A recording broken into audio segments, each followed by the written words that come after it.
avec Yes. C'est notre moment. Dites oui aux actualités dans votre journal TV. De beaux projets pour des budgets serrés. Batimax, le partenaire des bons plans.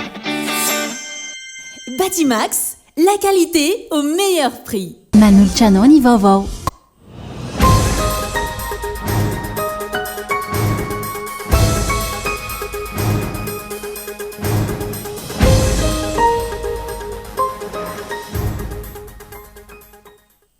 Mila fitandremana ho an'ny mpitondra na ho an'ny vahoaka entina ny fiainana miaraka amin'ny demokrasia.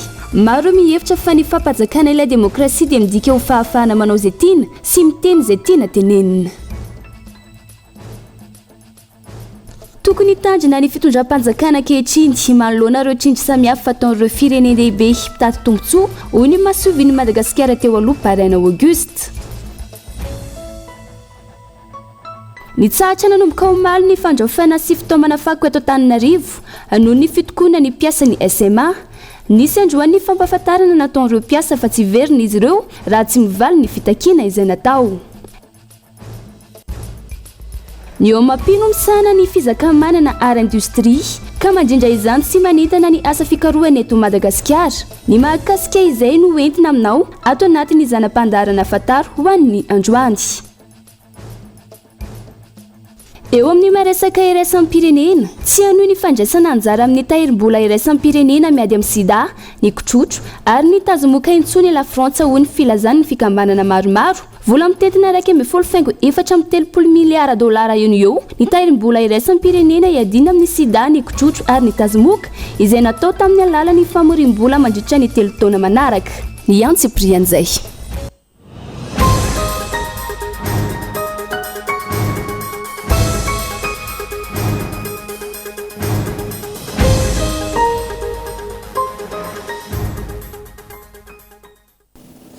Androany faharoa amby roapolo ny volana novambra 2024 aterina indray ny araba tompoko lasy tompoko vava anao izay manaraka ny fampahalalam-baovao eto amin'ny fahitalavitra kolo amin'izao alina izao asanam-panajana ianao anaraka izany atra amin'ny farany ny matoan-dahatsoratra avy hatrany no hanomboantsika ny fampahalalam-baovao mila fitandremana na ho an'ny mpitondra na ho an'ny vahoaka entina ny fiainana miaraka amin'ny demokrasia.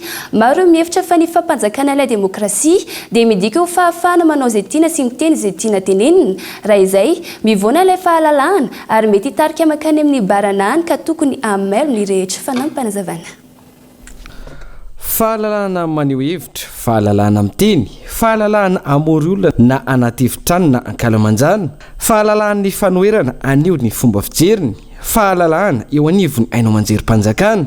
Isan'ireo ny toloman'ireo ary nahatonga ny firodanan'ny fitondrana rajoelina izay efa fitondrana teo aloha no iantsona azy amin'izao. Fahalalahana fampanjakana ny demokrasia izay zany no mila hita sy tokony hotazana eto amin'ny firenena taoriny ny toloniny rehefa nanova sy nanavao ny vahoaka malagasy. Miresaka izay demokrasia izay antsain'ny maro ilay tenin'ny Abraham Lincoln, la démocratie est le gouvernement du peuple, par le peuple, pour le peuple. Raha tika tsotra, fitantanana, fitondrana ny vahoaka avy amin'ny vahoaka ho an'ny vahoaka. Izay ve no misy ankehitriny? Samy manakavaly ny tsiraray fa ny hita aloha avy amin'ny hetsi-bahoaka manerana ny nosy no nahatonga izao fitondrana mijoro ankehitriny izao. Ary ilay mpitondra nanambara fa ho an'ny vahoaka ho tombontsoan'ny malagasy ny fanapa-kevitra rehetra ho raisina mandritra izao teteza meta izao.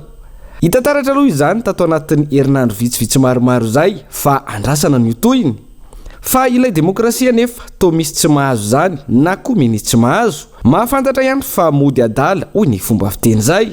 Misy ireo mihevitra fa ilay demokrasia dia ny fahafahana manao izay tiana amin'ny toerana rehetra ka na animba fananana iombonana na makantsian'ny tena na miditra amin'ny faritra tsy natokana ho an'ny daholobe dia mety tsy misy pedy. Misy mihevitra fa fahafahana miteny izay tiana tenenina na amin'ny ainao manjery na amin'ny tambazotra tserasera na eny anivon'ny fiarahamonina samihafa no antsoina hoe demokrasia.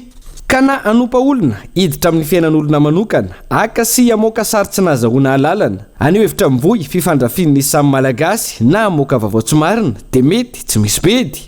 Misy mihevitra ihany koa fa andron'ny demokrasia izao sady fitondrana teteza mita raha teo ka afaka manao barofo, tsy azo samborina, tsy azo tsaraina fa malalaka ny zavatra rehetra fa izay ilay demokrasia. Tsy tompoko. ny fampanjakana ny demokrasia tsy natao anaovana izay tiana na itenenana izay tiana tenenina ary ny teteza mita kory tsy midika fa tsy misy fanjakana. Tsara tsindrina eo anatrehan'izany fa ilay demokrasia akory tsy midika hoe tsy misy lalàna. Ilay demokrasia akory tsy hoe fiainana baranahany. Amin'ny firenena demokratika indrindra aza no misy sy miatra ny lalàna sy ny fitsipika mazava ary ajaina sy arahany rehetra. Toy ny any Madagasikara, mila, tokony ary tsy maintsy miatra ny tany-tandalàna, ny rehetra samy eo ambany lalàna ary saziana rehefa miopefy mandika lalàna. Feny miara-miaiky ny rehetra fa misy ny fahalalahana ankehitriny oharina tamin'ny teo aloha, manjaka kokoa ilay demokrasia. Fa tsy andraikitry ny mpitondra ihany anefa no mampanjaka io demokrasia io fa andraikitry ny rehetra. Tokony fanetana ny isam-batan'olona ampahatsiah fa ilay demokrasia ny akory ka tsy hoe lasa baranahany, lasa gaboraraka, lasa goragory ilay fitantanana ny firenena. Raha izay fiemorana, faharavana, fahampitehana no izy. Ny tsiraray araka izany no tokony ho saro-piara amin'izao fisian'ny fahalalahana sy ny demokrasia izao ka tokony ifetena sy ifeteny. Iainana amin'ny andavanandro izay demokrasia izay ka anova ny fomba tsy nety. Isika izao ny fanovana, isi ny fampandrosoana ao anatin'ny tany-tandalàna. Mahakasika ny raharaham-pirenena, tokony hitandrina ny fitondram-panjakana ankehitriny manoloana ireo tsindry samihafa ataon'ireo firenena-dehibe mpitady tombontsoa hoy ny mahasoviany Madagasikara teo aloha Bairn Auguste. Tsy tonga ho azy ny niresany Emmanuel Macron nandritra ny fivanianany tatsy amin'ny nosy Maurice ny toe-java-misy eto Madagasikara. Io ny nasaina. 27 teo aoriana metoy ny faneho-kevitra samihafa eto Madagasikara manoloana ny faneho-kevitra Emmanuel Macron momba ny toe-java-misy eto Madagasikara nandritra ny fivahinianany tatsy amin'ny nosy Maurice. Mpimaso an'ny malagasy reny ary tsy tonga ho azy fa misy tiana ampitaina. Ny Français moa somary sahirana ihany izy. Azadiny fa ataontsika hoe échec total de politique africaine en Afrique. Izy zany raha ny tiany angamba dia raha ny tiany dia mbola Andriamatoa Andry Rajoelina ny président eo. Nefa sy voariny sony moa izy igny. Dia izy zao zany le manao an'ireny teny regny ohatrany hoe te sovaly an'le zavatra ataontsika aty zany le hoe concertation nationale ny refondation. Satria sy afaka manoatra sony ilay izy zany. Miaina dia miaina zany ny influence-ny aty Madagasikara amin'izao fotoana zao ary en Afrique francophone. Eny fa ireny fandehanan'ny président de l'Assemblée nationale tany Moscou regny tena mampatahotra an'azy tena mampiasa lohanazy zany. Mena sa finanzavatra kely seritreretinao ohatrany hoe ny fitafiany ataony militaire ataony président Michael Angeli io am'izao dia mampiasa lohanazy dia mahazo afatra amin'izany zahay io anisiny mahazo afatra hoe anareo ve tsy pasinareo tenena izy anao an'izao sy ny Russie any atahorany zany atahorany koa Américain amin'ny resaka hoe terre rare miady an'io terre rare koa izy dia matahotra koa izy. Mila mitandrina ny fitondrana manoloana ireo firenena-dehibe ho hiatrany ny faneho-kevitra ity masevony Madagasikara teo aloha ity. Maro ireo teo namana fa misy ireo mikatsaka sy miaro ny tombotsony. Sika tokony hitandrina amin'ny diplomatie dia misy natao hoe la carotte et le bâton, la diplomatie de la carotte et le bâton. Sika koa zany tokony hampiasa an'izay hoe zahay aza mba poserinareo mafy loatra sao dia lasa ry zahay satria le politique kosa ny asika dia tokony tsara ihany le politique tozazimity hoe raha sika daholo n'olo rehetrarehetra misy avantage sika n'izy io le diplomatie au service du développement na diplomatie économique raha misy zavatra tokony mba mahasara sika amin'ny lafiny toe-karena dia tokony raha sika ka ny Français mbola zasan'le taloha zasan'le monopole izy dia sahirana be izy amin'izao fotoana zao zany amin'sika tiky Madagasikara ka tokony asika ny manao an'io politique na carotte et bâton io koa sao dia misy hoe tady dirigeny io avambadibadika any ny zavatra ty azoko avoaky amin'ny concertation nationale ho an'izay tagnampy vola arabaso arabasara sa ilainy foana manko vola izy amin'ny logistique fa hoe sika gasany ny tena manapaka anazy fa sisy hoe misy direction hitaritarika an'izay zavatra zay efa sika gasy io concertation malgasy. Fotoana izao ametrahana sy hiadiana ny fiandrianam-pirenena ho hiatrany ny faneho-kevitra na izany tsy tsara ny miolon'olona. Fotoana izao anehoan'ireo manam-pahaizana ny fahaiza-manaony eo amin'ny lafiny diplomasia ho tombontsoany Madagasikara. Fa vokatra ratsy manoloana ny fitohanana ny fifamoivoizana no anohizantsika ny fampahalalam-baovao fa tiantoka amina miliara isan'andro ho an'ny Madagasikara ny fitohanana ny fifamoivoizana mandritra ny ora maro sy amin'ny fotoana rehetra hoy ny mpamakafaka ara-toe-karena eo anatrihan'izay nambara fa amehana ny famahana io olana io anatsarana ny vola miditra anaty kitapom-bola mpanjakana ny antsiprian'izay. Fahakizitinana, fahatezerana, fahasorenana, fahafambaraka fa ambonin'ireo faty-antokarabola sy ara-teokarena ity fitoanany fifamoivozana eto Antananarivo sy ny manodidina ity.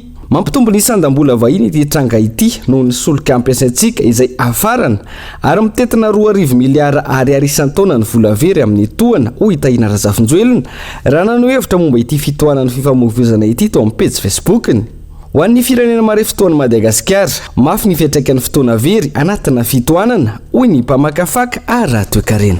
Ny olana teraka ny fitoan'ny fifamoivozana dia amin'ny resaka fandaniam-potoana zany. Ny raha andeha hamonjy asa ianao ny maraina mety very adiny ray sasany adiny 2, ny hariva ihany koa ianao mety tahaka an'izay, zany hoe raha ao anatina andro ray zany mety efa very ora 3 ianao na ora 4. Zay nefa afahantsika mety hoe alohan'ny andehanana ny ampiasana mety afahantsika mampitombo ny fampikaratsika zay mba hampitomboana ny fidiram-bola isaky ny ankonana any. Zay izy eo amin'ny lafiny hoe ny olombelona tsirairay fa eo amin'ny lafiny mety hoe resaka mpitaditra sy ny mpikirakira mpampiasa ny lalana dia tena anisan'ny misy ankony koa zay amin'izy ireny raha ny fitoanana zao dia anisany hoe mampitombo ny solika mety olany ao anatin'ny trajet zany ao anatin'ny dia zany ary eo ihany koa ny tena zava-doza dia ny fahasiman'ny fiara. Antonany maro ity olana ity fa tsy mbola nisy ny vahaolana maharitra ho hiatrany ny fanazavana. Fotoana izao andinihana lalina ireo fototry ny fitoanany fifamoivozana sy hitondrana paikady mifanaraka amin'izay. Anisan'ny olana teto Madagasikara tao anatina fotoana lava zay anisan'ny mahatonga ny olana fifamoivozana amin'izao fotoana izao io ny tsy fisian'ilay plan d'urbanisme izay tokony hojerena sy hokitiana amin'izao fotoana izao io. Ny eo ihany koa moa ny anisan'ny tena hoe mahatonga an'izay koa ny faharatsiany ny lalana. Ny lalana eto Antananarivo izay lalana efa tokony ny akabeazany efa tokony nisy izay fanavaozana zay fa zay koa anisan'ny tena mahatonga ny izay resaka fitohanana zay io moa tsika ao anatin'ny fotoana ny vanim-potoana ny orana amin'izao fotoana izao. Fa ny anisan'ny tena hoe lamina izay tokony apetraka mba andaminana ilay fifamoivozana dia ny fanarahan-dalàna, famerenana fampanarahan-dalàna, ny fitezana ny olom-pirenena tsirairay anara-dalàna na ny mpandeha tongotra na ny ataoko hoe nireo manao asa eny anivon'ireny lalana tokony natokana ho an'ny mpandeha eny ao anatin'ny arabe mihitsy azy dia fotoana zany zao anatin'ny fanavaozana navaozana ny toe-tsaina navaozana n'izay tanàna zay mba isian'ilay mba tsy verimberena n'ilay olana eto amintsika. Ankoatra ny fanamboaran'ireo lalana simba izay isany miteraka ny fitoanany fifamoivozana, tompony andraikitry ny famahana ny olana ny eo anivon'ny tanàna Antananarivo sy ny polisy-pirenena. Isan'izany ny fijerena ireo fiantsonan'ny taxi be, ireo parkina etsero, ny fivezivezen'ny fiara vaventy sy ny sarety, ny mpivarotra amoron-dalana, ny lalana natokana ho an'ny mpandeha tongotra sy ny sisa. Raha tsy ampiarina ho an'ny rehetra ny lalana, sarotra ny andrindrana ny fifamoivozana an-tanàn-dehibe. Ny tsahatra nanomboka omaly ny fandraofana sy fitaomana fako eto Antananarivo no ny fitokona ny mpiasa ny SMA, nisy androany fampafatarana nataon'ireo mpiasa fa tsy verina izy ireo raha tsy mivaly ny fitakiana izay natao. Ny laza kosa ny tale jeneraly ny orinasa fa efa nisy voavaly ireo fitakiana fa misy ny mbola mila fotoana. Fanampanazavana. Nanatsahatra ny fandraofana fako eto Antananarivo ny mpiasa ny SMA amin'izao fotoana fa abetsahan'ny fako noho ny fanombohan'ny fiakarany voankazo izao. Nampiakapeo androany ireo mpiasan'ny société municipale d'assainissement antony ny fandoavana karama tsy ara-dalàna, ny tsy fisitrahana fiahina ara-tsosialy, ny fandrahonana mpiasa sy ny teritely ho izy ireo, ihany koa ny fitantanana tsy mazava sy ny maro hafa. Faharoa, famerenana ny société SMA eo ambany fiahin'ny fanjakana mivantana toy ny teo aloha. Faharinany le société satria le namorona le société ary efa lasa tsy hitany hafinany izy. Famerenana ireo mpiasa voaroka amin'ny tsirariny sy tsy ara-dalàna. Fahaefatra, fanajanonana ny antso-dray atao amin'ny mpiasa ka miafara am-pandroahana. Fahadimy, famerenana ny zon'ny mpiasa hosti knapsa prime, ireo volan'ny latsakemboka ireo alain'ireo foana any amin'ireo mpiasa isam-batan'olon'ireo fa tsy harotsany any amin'ny kontin'le hosti knapsa. Dia dikany tsy misitraka tsony zany le mpiasa fa mandeha amin'izao fotsiny. Fahaenina, takina ny rotation de service 24 heures sur 48 heures fa reraka amin'ny mpiasa.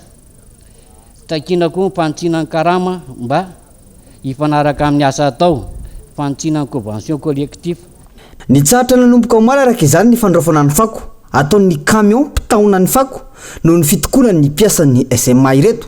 Nilaza tsy hiverina iasa izy ireo raha tsy vaovany ny olana. Takin'izy ireo ny alan'ny tompony andraikitra eo anivo ny SMA sy ny tale jeneraly ary ny handravana izany mihitsy. Ny teny izy malany eo 540 litatra isan'andro ny fitaovana eto. Nefa raha fanandinika izay eo amin'ny 300 manodidina eo zany lany ka samy 500 eo zany ny lany ao anatin'ny ray andro. Makaiza zany tompoko le ambony le ambony eo amin'ny 700 ka samy 500 litatra eo makaiza iza mihinana anazy iza mitatana anazy na mety en commune prime efasetsy roa hetsy ny raisinay na mety en commune prime 5 alina soretsy 5 alina soretsy ny raisinay iza zany tompoko mihinana anazy ka eo anatin'izany zava-tsarehetra zany na tsy nefa taona mitako zay aloaviny hostia aloaviny knapsa aloavy ara-dalàna miaraka amin'ny fivondronana ny karamanay fivondronana nke zao tompoko efa nare karama zay mbola tsy mandray zay ny antony fitakiana. Nanome fanazavana mahakasika ity fitokonana ity ny tale jeneraly ny SMA ary nilaza fa misy fikatsonana ny fanarinan'ny fako amin'izao fotoana izao. Efa nisy ny fiantsonana fifandaminana hoy ny fanazavana. Misy amin'ireo fitakiana nefa voavaly, misy kosa ireo mbola mila fotoana hamahana izany. Io fitsarana io dia tsy nisy fifampilazana ary ny nanomboka ny fampitsarana ny asa dia ireo mpamily fiara vaventy rehefa hariva ny andro dia nahazo fitakiana izahay fa manana didy mampahalala ny vahoaka an'Antananarivo izahay. Nisy fikatsona ny fakanany fako raha tamin'ny nandraisana ny orinasa tamin'ny 7 Desambra 2024 dia nisy ny hoe karama-tsasany no niraisan'ny mpiasa nanaovan'ny farany taona fa 12 ny volana Janoary voafeno ny karama volana Desambra. Amin'izao tsika miteny izao efa tsy izany ny zavatra iainana eto. Amin'ny volana Desambra io zay miverina ao anatin'ny rafitry ny hostia ny fandaovana knapsa efa niverenana natao. Misy zany amin'reto fangatahany reto efa voavaly, misy kosa no mila fotoana. Raha tsy mivangana ity olana ity iverina ivangongo ny fako eto-Antananarivo. Olana efa miverimberina io raha ny fanazavany ny solotena ny mpiasa. Miantso ny ministry ny fanajariana ny tany sy rahatany hanatanteraka ny teny nomeny ireo tatsaha eny amin'ny lemaka mbolikandrina ao anatin'ny commune n'Antananarivo renivohitra. Voatsily izay ny ministra no nilaza fa tsy azo atao ny manototra ny tany ary ampanaraka lalàna ireo tany misy olana manerana nonosy araka izay zava-misy kapainloha. Maro ireo karazana tsy fanarahan-dalàna sy tsindry momba ny fananan-tany teto amintsika nandritra ny fitondrana teo aloha hojirena tsirairay izy ireny hoy Général Lilson René de Roland ministre ny fanajariana ny tany sy ny raharahan-tany amin'izao teteza mihita izao izay tombony no ahazony tany fa tsy izay mahitahita eo ihany koa ny tsy fahazoana manototra ny tany. Atsika moa zany mandray zavatra efa sekel tetaloha fa hoezahantsika zany hampanara-dalàna ny zay zavatra rehetrarehetra nisy teo mandritra nyty teteza mihita ty ho ataontsika zay hiverenany tany amin'ny tena tompony ary koa hisitrahan'ny malagasy aloha. Tsy miteny hoe ny vahiny tsy ahazo fa ny malagasy aloha ka zay zany fa hisiny fandaminana dia matokisa fa ho alamintsika ireo tany zay korontana rehetrarehetra. Efa nisy ny fandarana fanotofana tany noraisy ny fitondram-panjakana ny taona 2024 fa tsy nasakana ny fanotofana tetsy sy teroa izany na andro na alina manoloana izany. Maro ireo miandrandra asa mivaingana amin'izao fitondrana izao. Isan'izany ireo tantsaha eny Andralanitra voalohany sy faharoa Ambolokandrina, Avaratrangato ary Ambohipo. Atramin'ny dadabe anay ny ray aman-dreninay izahay izay hitany maso zao no nanajary an'ireo lemaka ireo izay mirefy any amina 300 hektara latsaka kely. Tao anatin'ny fotoana foy nefa dia tsy misy malagasy intsony. Tompon'ireo tany ireo efa lasa ny vazaha vahiny karana sinoa daholo ireo sy ny malagasy nanapahefana sy nanankarena tamin'izany andro izany. Amin'izao fitondrana vaovao mijoro izao dia anapanantena ny filoham-panjakana ny colonel Mikael sy ny ministry ny fanajariana ny tany ny général Lilson fa ny tany izay nohajarian'ny vahoaka sy ny veloman'ny vahoaka nandritra amin'ny fotoana maro ka lasan'olo tokana na lasan'olom-bitsy dia averina ho amin'ny vahoaka iveloman'ny vahoaka. Dia makasitraka izay Andriamatoa ministra, makasitraka izay Andriamatoa isan'ny filoham-panjakana fa matokony fahendrenareo izahay hijerana vahoaka ty amin'ny tapany Atsinanana n'Antananarivo mivelona amin'ireo lemaka malalaka ireo vivelomanay nambolenay vary nandritra ny taona maro ireo noho izany dia tsy mainay ny vazaha ireo fa aloha ny tany trazantsika ho an'ny malagasy dia ny malagasy mivelona eto Madagasikara tompoklasy zay no angatanay ny anoanany fansakana an'ireo vahoaka mivelona ireo satria ny antony dia tsotra mbola miady amin'ny tsy fahampisakafo ny vahoaka malagasy hoaizany alehan'ireo vahoaka marobe ireo raha esorona amin'ireo tany fivelomana hatramin'izay tompoklasy misy teratany vahiny naka tsikelikely ny tanimbaro no hajareny sy novelomany antaonany maro amin'ny alalan'ny fanotofana ny tany ho ireo tantsaha raha mitoy izao ho potika ity lemaka manodidina ny 800 hektara ity ho iatrany ny fanehoan-kevitra ireto tantsaha ireto. Miayay amin'ny ho avy ny tanora noho ny tsy fahitana asa aoriana ny fahavitan'ny fianarana. Isy ny paikady volavolaina hoentina anampiana azy ireo ny ministry ny asa fampananana asa ary ny asa mpanjakana nandritra ny fankakevitra izay niarahany tamin'ireo mpianatra teny amin'ny Université Antananarivo androany fanadihadiana. Miha mitombo ireo tanora nahavita fianarana tsy anasa amin'izao fotoana. Anisany mampitaintaina ny mpianatra izany ka nentina izy ireo teo anatrehany ministry ny asa ny fampananana asa ary ny asa mpanjakana androany miayainy amin'ny ho avy ireo tanora hoy ny ministry raha nitsikaritra nandritra ny fankakevitra ny rano tamin'ireo mpianatra. Ny amin'ny ankapobeny entanetany tanora dia mazava be moa indrindra reto tanora izay mbola aty amin'ny anjerimanontolo dia naneho ny sosiany aloha izy ireo hoe mianatra izahay nefa rehefa hivoaka avy aty amin'ny anjerimanontolo inona le asa ho ataonay izany hoe ny tena sosian'izy ireo aloha izany dia tahotra ny amin'ny ho aviny mihitsy hoe ahoana ny azahoanay asa raha-pitso izay aloha ny anankiray raha hoe hiasany amin'ny orinasa izy nitahotra ny etaentan'ny tanora amin'ny lafiny anankiray koa dia eo amin'ireo tanora izay te handraraha eo amin'ny azahoan'izy ireo crédit eo amin'ny ahafahan'izy ireo manana fond ahafahany manomboka ny fandrarana izay ataony misy indray efa mety mahita lalana ihany izy hoe anokafana an'le orinasa izay ho ataony fa eo amin'ny resaka hetra nifiny stat no hitan'izy ireo hoe mavesatra raha vao hanomboka hiasa izy ka efa ho charge fiscale be dia be. Natao izao fankakevitra izao ahafahana mamolavola paikady matotra hoentina anampiana ny tanora. Tsy ireo mpianatra avy eto amin'ny faritra Analamanga ihany no nitondra ny fitarainany androany fa nandray anjara tamin'izany ihany koa ireo mpianatra any amin'ny faritra tamin'ny alalan'ny fampitan-davitra. Ny nataonay ihany io moa izany dia fankakevitra amin'ireo tanora fiainoana azy ireo afahana rehefa aveo manangona n'ireo sosikevitra sy ireo olana izay tsapan'ireo tanora izay tsy afahan'izy ireo hiditra amin'ny sehatry ny asa na ireo te hiasa tena na ireo te hiasa eo anivon'ny orinasa dia nandray an'izay sosikevitra sy ny aino azy ireo nataonay androany afahana rehefa aveo mamola volan'ireo paikady matotra sy réel izay mifandraika amin'ireo etaetan'ireo tanora marina mba tsy hadiso lalana n'ilay paikady izay ho apetraka ao aoriana kely ao. Andrasana araka izany ny hotohiny izao fankakevitra izao sy izay vokatra azo tsapain-tanana amin'izay fampananana asa ny tanora izay fa vononana maolana izay tsy voa izao fa ny vokatra no tsy araka izay noho ny tsy fisiny ny drafitra sy ny politika mazava ary ny finiavana.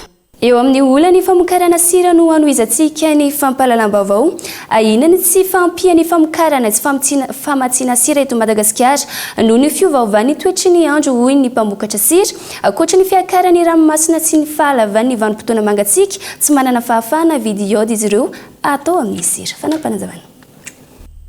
Miakatra ny ahavon'ny ranomasina ka manimba ny toerana anaovana sira amin'izao fotoana izao. Manampy ireo ny hamafisan'ny loza voajanahary sy ny fahafoizan'ny vanim-potoana mafana izay fiapetra ahafahana manao sira. Hampihena ny famokarana sira eto Madagasikara ireo rehetra ireo raha tsy misy ny fiapetra raisina hoy ireo mpamokatra.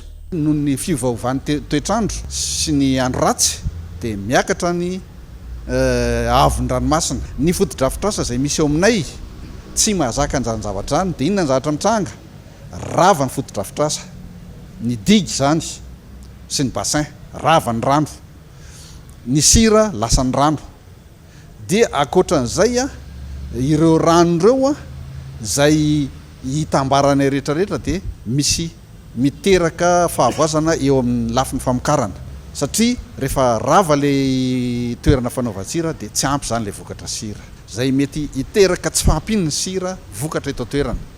Manampitrotraka ny olany ny famokarana sira ihany koa ny fanerena ireo mpamokatra hividy iode nataony fanjakana teo aloha raha ny fanazavana takiny ny fianatra ara-pahasalamana apetraky ny OMS ny fihinanana sira misy iode ka nisy ny fifanarahana fa omena maimaim-poana ireo mpamokatra izany no teren'ny mpitondra teo aloha tsy maintsy fidinina any amin'izy ireo anefa izany kanefa efa nisy ny famatsim-bola azo ny fanjakana. Izy io efa manamena maimaim-poana ho an'ny mpanao sira hatramin'izay. Maimaim-poana io miaraka amin'ny matériel. Fa rehefa tonga ny décret tamin'ny 2014 teo dia raha tena tsorina zany io décret dia maneranay mpanao sira mpamokatra sira tsy maintsy hividy iode de potassium izahay. Ary voapirofo moa zany satria terena mihitsy zay omena be hoe tsy maintsy manao an'io nareo tsy maintsy mividy an'io 6 millions d'ariary ny boaty anankiray 6 millions d'ariary mahery zay a izy zay 7 millions d'ariary latsaka eo zany ny sarza hanerenanay mpanao sira.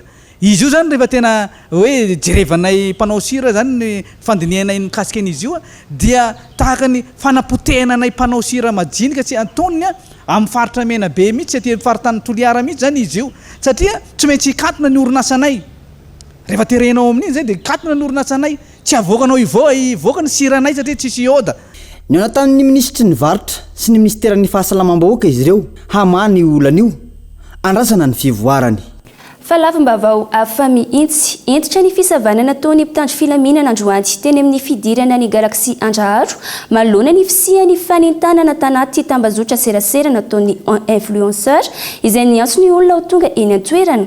Ity tranga ity taorin'ny raharaha ny samborana andilan'ny siva ity influenceur ity izay efa voasambotra ny mpitandro filaminana alina taorin'ny ny fanadihadiana natao azy teny amin'ny cybercriminalité Tobirajimandrava androany nahitana olona nanoana ny antso teny amin'ny Galaxy Andraharo naneho ny hevitra ihany koa ireo influenceur.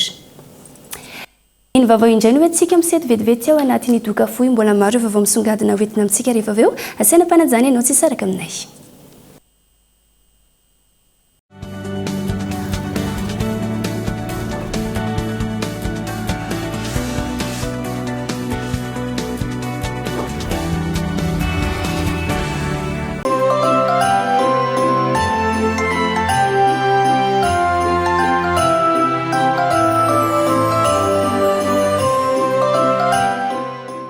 Adalabe Balika November Black November alesse Hatramin'ny 30 novembre raharotivisiana ambidy amin'ny kit Balika mandeha amin'ny hery masoandro azo mahanana finday Balika TV 32 pouces manomboka amin'ny 4000 ariary isanandro fotsiny niena ho 65000 ariary ny petrabola voalohany nidina 1,759,000 ariary monja kosa ny vidiny tolbotra raha mafana dia maka solar fan manomboka amin'ny 1200 ariary isanandro fotsiny raha 1500 ariary zany teo aloha niena ho 37,000 ariary ny petrabola voalohany 389,000 ariary monja kosa ny vidiny tolbotra baina misy fiantorana rotona rendez-vous eny amin'ny Astor sy eny amin'ny mpanjara amin'ny Balika rehetra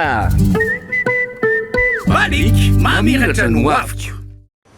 Pour une carrosserie parfaite, optez pour El Mondes, la marque professionnelle de peinture automobile. Le mastic corrige les imperfections, la peinture garantit une tenue durable. Le vernis illumine et démarque votre voiture. Certifié et disponible auprès de vos points de vente habituels, El Mondes assure un résultat exceptionnel. Faites confiance à El Mondes.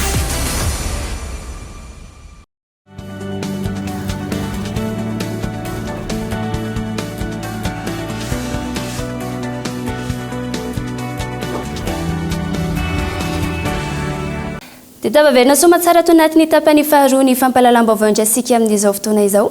Averina hatrany arahaba topoko lasy topoko vavy mbola saina mpanajany ianao anaraka izany hatramin'ny farany.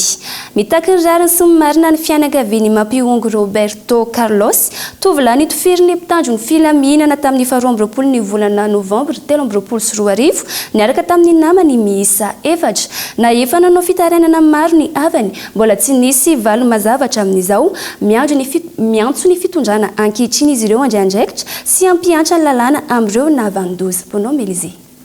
Mampiongo Roberto Carlos sy ny namany 4 noho ny tifirany mpitandro filaminana teny andohany mandroseza ny faharaiky amby 20 ny volana novambra taona 2024 raha tsy aivina ny tantara teny andalana mihazo ny trano misy ny solombavam-bahoaka razana masoa Kristina izy ireo tamin'izay no nisy tifitra variraraka nataon'ny mpitandro filaminana tamin'ny fiara tsy mataho-dalana nitondra azy dimy rahalahy ireo nolazaina fa andian-jolahy nanao asa fanafiana izy ireo nandritra fotoana io nanamafy ny fianakaviana sy ireo olona mahafantatra azy fa tsy nisy pirofo nanamafy izany ka nangataka fanadihadiana sy mangarahara tamin'ny fitondrana teo aloha izy ireo saingy tsy mbola nisy vokatra na valim-panadihadiana navoaka atreto ankehitriny mitodika amin'ny fitondrana mijoro izy ireo mangataka mba hihaino azy ireo sy anatanteraka ny lalàna amin'ireo navanina ny fahafatesany zanany après ny fahafatesany dia niakatra tany-Tananarivo aho anantona ny tompon'andraikitra mba ifampiresaka angataka fanadihadiana angataka investigation ny momba namonoana ny tompolahy dia tsy nisy nandray ahy ireo satria affaire efa classé ny momba ny Roberto Carlos eto zahay androany amin'izao fitsanganany fitondrana vaovao andalany fahamarinan'izao manao antsoavo zahay fianakaviana eto androany mba manao ouverture d'enquête approfondie mikasika ny famonoana amin'ny fomba fahabibina nataon'ireo tsy matahotody tamin'ny fanjakana teo aloha izay fantatra fa fanjakana mafia mpamono olona fa indrindrandrindra ao amin'ny ministère ny justice izay tariny Ramatoa ministre ny justice amin'izao fotoana zao ary noako fa mahalala tsara mikasika ny dossier Roberto Carlos io mba hijery ankaiky mikasika an'izay zavatra zay anao fanadihadiana ary hamoaky ny marina mba hahitana ny fahamarinana fa indrindrandrindra hamaizana koa ireo izay nanao zany famonoana zany. Nous exigeons la vérité, que la vérité soit éclatée et que la justice soit faite. Mangataka ihany koa ny fianakaviany Roberto Carlos ny hijereny fanjakana ny fiahiana ny zanaka navelany. Mangataka zahay koa amin'ny fitondrana misy amin'izao fotoana zao mba hijery ankaiky ny zaza navelany Kamboty roe menadahy izay mbola kely navelany tompolahy ao koa ny reniny izay manano tena veuve sady antitra izy no niahan'ireo nefa izy fa lasa amin'izao fotoana zao mba hijerevany fanjakany azy satria olona niasa tao fanjakany zany olo fonctionnaire zany koa misy lalàna mikasika an'izany satria olona mbola amperinasa itompokolahy tamin'ny namonoana azy zao koa mangataka zahay mba hijerena ireo olona reo satria olona marefo ny zazakely moa ifantatsika zany eo amin'ny 7 tao sy 7 tao eo izy menadahy kely ny reniny ilazaiko teo hoe veuve efa antitra koa ary tamin'ny fahavelomany dia tompolahy no niahany zareo reo koa angatahanay amin'ny fanjakana mba hijerena manokana mikasika an'ireo navelan'ireo. Notokanana tamin'ny fomba ofisiely androany akandy olo-tsambatra Victoire Rasoamanarivo etsy Maroro Tsimbazava ivitoerana fanabeazana sy fitaizanareo zaza amam-behivavy sahirana sy hiarany Tsindry Azolena eny anivo ny fiarahamonina iara-iasa amin'ny mpisehatra maro ny akandy anamorana ny fandraisana an-tananareo mpiarabelona hoy ny fanazavany ny tompon'andraikitra Kabay aloha. Nampahafantarana androany ny fisokafany akany olon-tsambatra Victoire Rasoamanarivo izay tantanindry frère Anne Saint-Jean de Dieu etsy Maroro tsara faritra Tsimbazaza ivitoerana anabeazana sy hitaizana ny zaza amam-behivavy nisy ny fotoam-pivavahana notoriny nonce apostolique eto Madagasikara Monseigneur Thomas Griza izay narahana fitsofandrano ny chapelle sy fitokanana ny akany. Ity toerana ity moa izay napetraka ambany fiarovan'ny olo-sambatra Victoire Rasoamanarivo izay tantanindry frère Anne Saint-Jean de Dieu dia toerana indrindra ezahana andraisana ireo vehivavy sy miaraka amin'ny zanany na tsy miaraka amin'ny zanany vehivavy tena trapo pasahiranana tanteraka eo amin'ny fiainana ireo lazaintsika hoe resy ny fiainana tanteraka reny zany dia asa mety hiarany herisetra any fiarahamonina izy ireo mety hoe ny lozam-bady ka navelany miaraka amin'ny zanaka kely anankiroa na anankitelo mety ihany koa nivoaky ny fonja izy ka tsy mahita hoe aiza no ale na mety mipetraka sy manan-kialofana ka eny amin'ny tunnel sy eny amoron-dalana eny no manomponenana dia afaka raisina amin'ity toerana ity avokoa. Ny olona raisina ato nefa na misy izay vehivavy trapaseranana zay dia tsy maintsy hoe manana vinavina izy, izany hoe te avy tena tanteraka tokoa na mba manana fanantenana mba maniry ny anana fiainana sarasara kokoa noho ny teo aloha. Raha ny fanazavana hiara asa amin'ny fikambanana sy sampandraharaha maro misehatra amin'ny fiahina mahaolona ity ivotoerana ity ahafahana mandray an-tanana an'ireo olona tokony hisitraka ny fitaizana sy ny fanabeazana eo anivony akany. Ny olona horaisina amin'ity ivotoerana ity zany voalohany indrindra fiaramiasa miaraka amin'ny commune urbaine Antananarivo moa zany izy ity. Dia fiaramiasa amina orinasa na association maro, fikambanana maro miahy ny mahaolona ihany koa. Dia fiaramiasa indrindra amin'ny Amitié Jean de Dieu sur Frère Masina Jean de Dieu. Ny olona raisina eto zany marina fa nanao fidinana ifotony zahay fa izay olona raisina eto dia olona avy tsy maintsy misy olona manolotra azy. Zany hoe ny vehivavy zay tonga eto miaraka amin'ny zanany zany na tsy miaraka amin'ny zanany dia misy olona manolotra na ny commune na ny BMS na ny pompier na frère na armasera na ny association maro isan-karazany zay te hiara-hiasaka indrindra mahatsapa fa mbola azo atao ny mamerina ny asina mahaolona ny vehivavy sy ny zaza indrindra anomeny izy ireo ho avy sarasara kokoa hatrany dia afaka manatona amin'izay fotoan'izay. Ankoatra ny fitaizana ara-batana sy ara-panahy hiendreketana ihany koa ny ara-pahasalamana sy ara-tsakafo eto amin'ny ivotoerana. Ho raisiny akany olon-tsambatra Victoire Soamanarivo an-tanana ihany koa ny fanaovana fanadahadiana fitoroana momba ny tranga mahazo ireo zaza amam-behivavy tezainy toy ny fanetsikitsahana ny zony tratra ny herisetra isan-karazany. Sokajin'olona avy amin'ny sehatra maro no ampandeha ity akany ity, misy ny mpahay fiarahamonina, mpitsabo, mpanabe, mpitondra fivavahana sy ny sisa. Eny tsy mba zaza ambadiky ny BNI no toerana misy ny akany olon-tsambatra Victoire Soamanarivo izay mazaka olona manodidina ny enimpolo. Ny toto amin'ny commune Vineta sy Miarlamati ny fanolorana mari-pakasitrahana ho an'ireo sefim-pokotany mendrika ao amin'ny distrika ny Sakara nankasitraka ny ezaka nataon'izy ireo tamin'ny fanentanana ny mponina hanao vaksiny ny biby fiompy ny tompona andraikitra misana ny fitsaboana ny biby ao amin'ny distrika. Fanampanazavany. Nampiseho vokatra azo tsapahitanana ny fiaramiasa ny ministeran'ny fambolena sy fiompina sy ny lehiben'ny fokontany ao amin'ny commune Vineta sy Miarlamati amin'ny alalan'ny sampandraharaha misahana ny fitsaboana ny biby ao Sakara. Nandray anjara mavitrika tamin'ny fanentanana momba ny fanaovana vaksiny ny biby fiompy izy ireo ka nahitana vokatra tsara tao anatin'izay. Sitrin'izany notolorana mari-pakasitrahana ihany koa izy ireo ho fanomezana lanja ny andraikitra sahany. Faly ahay ato amin'ny commune Miarlamati satria nahazo certificat ahay sy fokotany noho ny fikarakarany ny biby fiompy, akoho amam-borona, aondry, osy, voakarakara aby zao amin'ny vaterineranay ity ka. Faly ahay mba engana ane mba vaterineranay ato izy mandrakizay satria voakarakara aby zay kilaramonay ato zay biby fiompinay voasabo aby. Kazay zany mizanay fisorana azy mandrondroany zao. Misaotra ny fitondram-panjakana koa izay mikarakara ny biby fiompy fa satria io tena hita tokoa fa miasa tokoa ny veterinera eto Sakara manao an'izay vaksine omby eto aminay dia amin'izao misaotra azy fa nahazo certificat mahakasika an'izay ny chef fokotany rehetra agnatin'ity commune Miarlamati.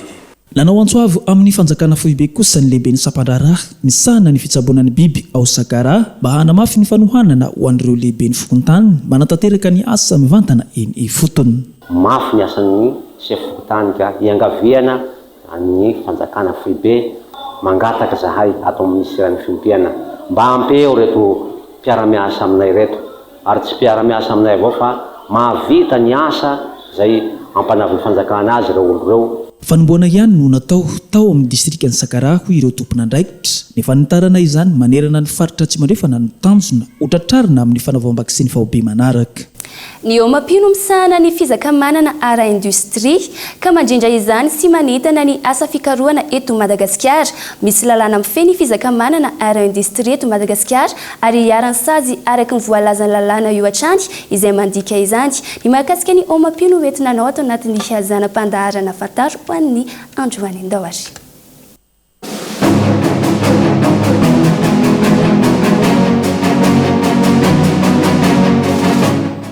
Ny omapina ny ofisy malagasy misahana ny fizakamanana ara-industria eto Madagasikara dia sampanasa-panjakana noraketinao amin'ny ministeran'ny industria. Mizara roa mazava tsara ny andraikitra andrana ny omapi ny fandrindrana ny fizakamanana ara-industria eto Madagasikara ary ny fanentanana ny asa fikarohana eto Madagasikara ihany koa. Andraikitry ny omapi no mandray sy manara-maso ny sary ny modely ara-industria, ny anaram-barotra ary ny asa famoronana. Ny olona afaka manantona ny omapia dia izay olona manana vokatra izay mifandraika amin'izay singa anankiefatra mahakasika ny fizakamanana ara-industria voalaza teo izay. Izany hoe raha manana voka-pikarohana izy dia afaka mangataka fiarovana mahakasika an'izay amin'ny alalan'ny fanamarina mpamorona na brevet d'invention. Raha manana mari-pamantarana izy na manana sary na modèle ara-industria na manana anaram-barotra ihany koa dia afaka angatahana fandraketana boky ao amin'ny omapi ihany koa izay. Ka izay fanatonana ny omapi izay raha misitraka ilay mari-pananana ilay olona dia afaka misitraka ny zo samy rery trandraka an'izay singa izay eo amin'ny sehatra ara-barotra.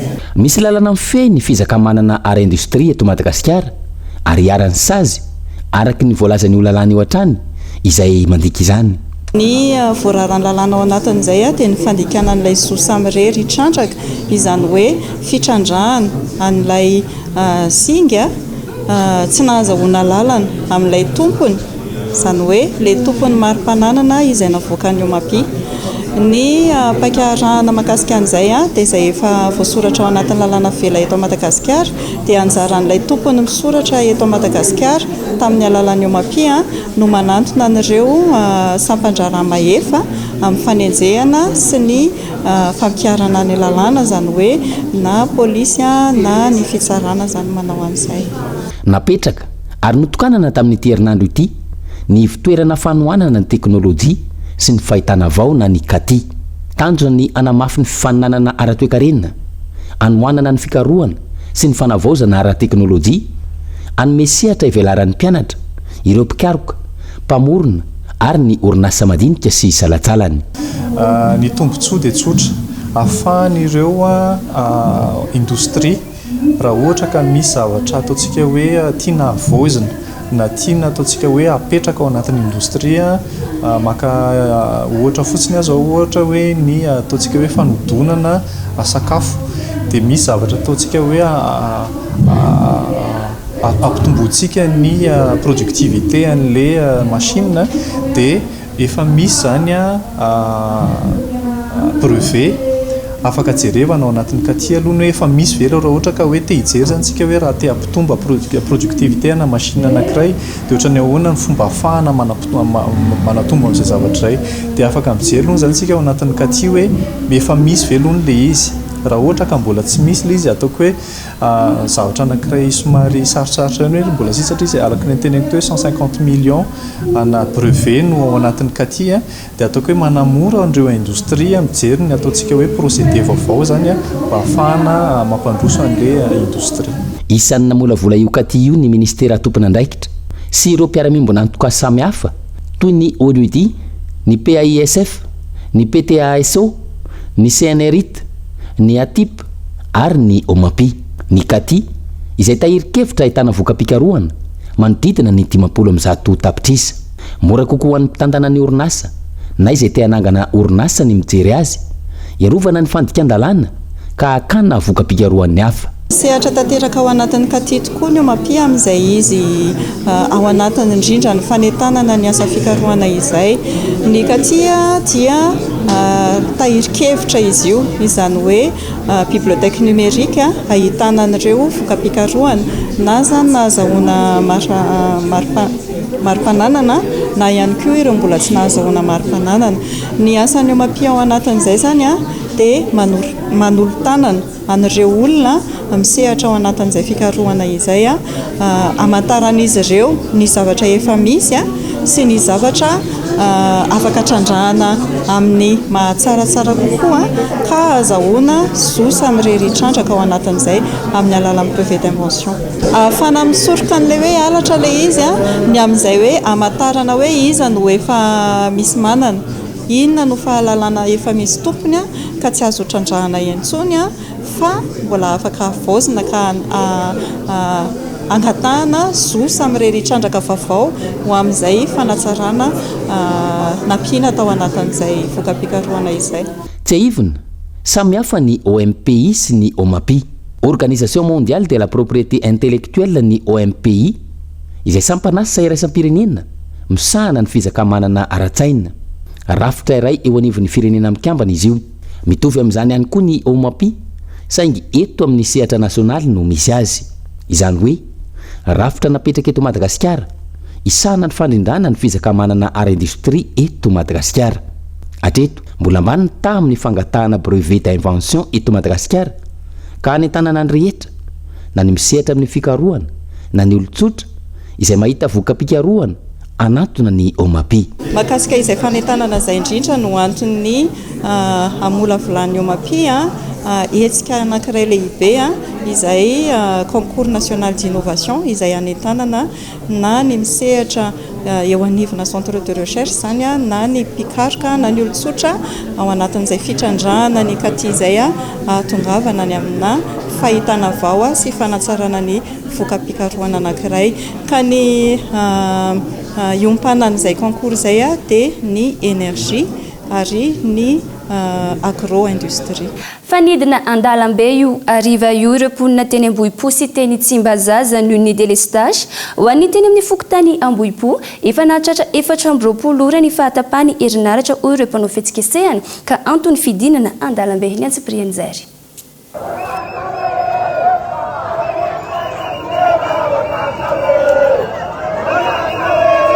Nidina andalambe toy ny mahazatra ireo mponina teny Ambohipo sy ankantso ny ariva teo nandoroko diarina sy nanan-kandalana. Antony zany ny fahatapahan'ny herinaratra efa naharitra hatramin'ny 420 ora raha nambarin'ireo mpanao fihetsiketsehana. Ankoatra ny teny Ambohipo, nanatanteraka hetsika ihany koa ny teny Tsimbazaza manoloana izay fahatapahan'ny herinaratra izay.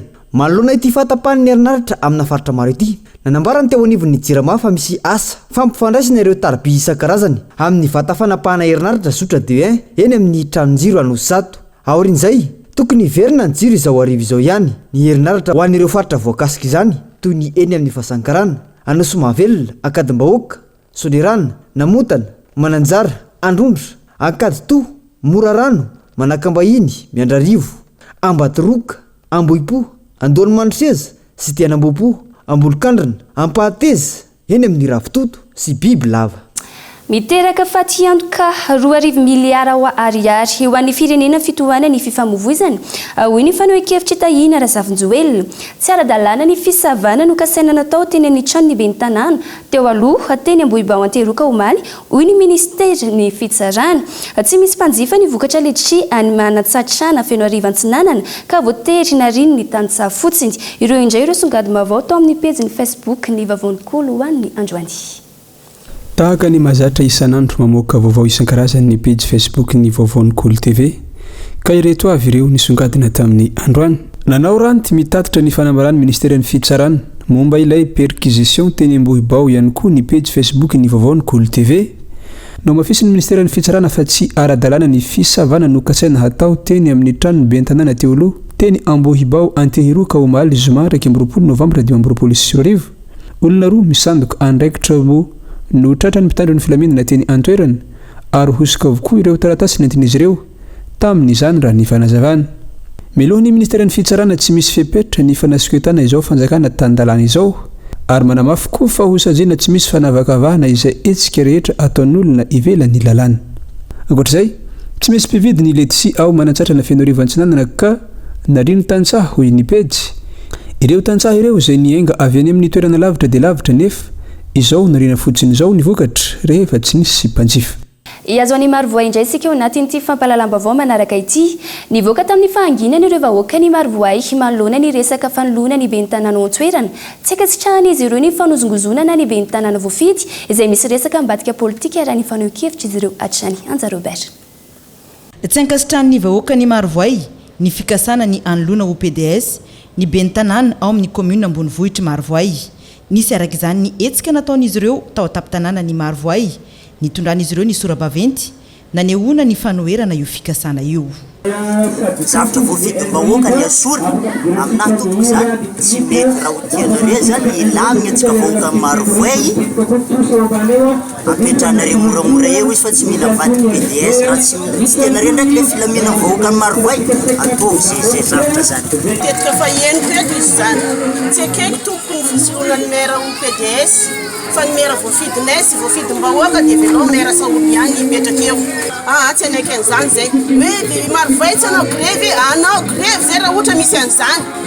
Anatin'ny firy taona zany tsika zany andeha PDS ty mandrapatapitra ny mandat koa safay zany mbola misy 4 taona ka raha vao miperaka zany andray matoa Saoly vao 3 volana kely enim-bolana dia efa avy izy zany tsy olona mpandroso zany tsy olona mpandroso zany. Ohatra ka toy izy andreo ihany ny ananany Andriamatoa Saoly eo mbola antsika andeha mantsika ny commune Babozaza fa ntsitsika itsy ampiasatsika raha tsy mentanany atsika eo. Oka mba anaroany ambony any mba hijerany aty amaty ambany aty indrindra fa anaro ministra rehetra raha ohatra ka tonga aminareo députénay ka momba fampandrosoana Marovoay zay fanaranay dia resy tsara darana izy tompoko fa raha ohatra kosa ka anala chef de service anala maire oka kosa anareo mba nieraka olona ty fotony anaty tsara.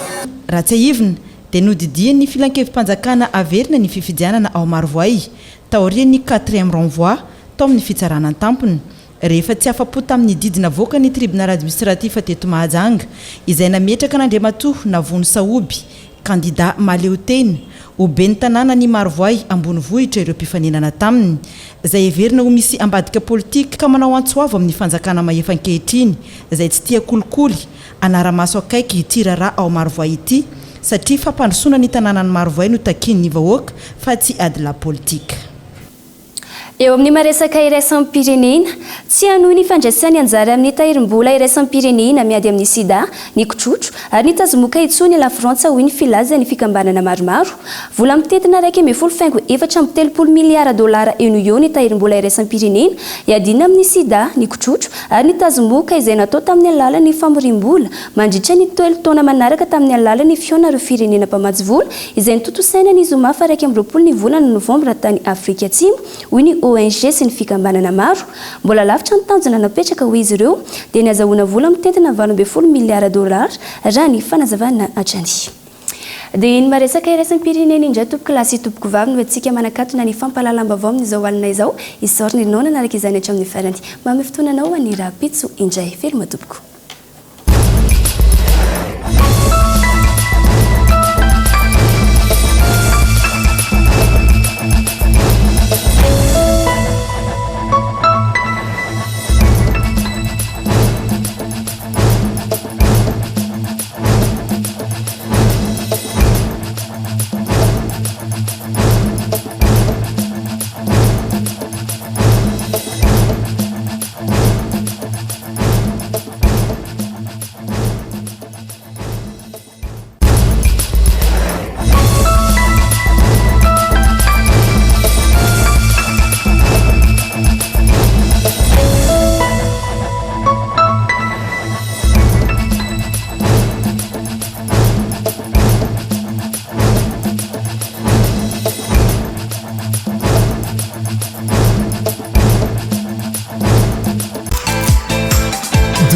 Projet pour des budgets serrés.